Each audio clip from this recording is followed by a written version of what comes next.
Hot is this channel that men they are wired in such a way that they actually, we've been robbed of every useful term, they are triggered by the sight of a woman who is broadcasting hotness, right? And so anyway, the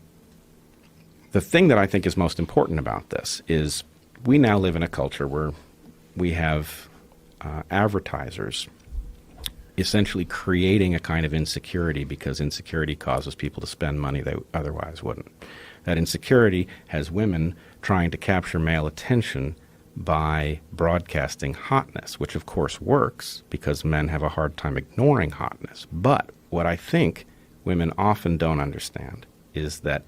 getting a man's attention by broadcasting hotness has him in the frame of mind of the second reproductive strategy,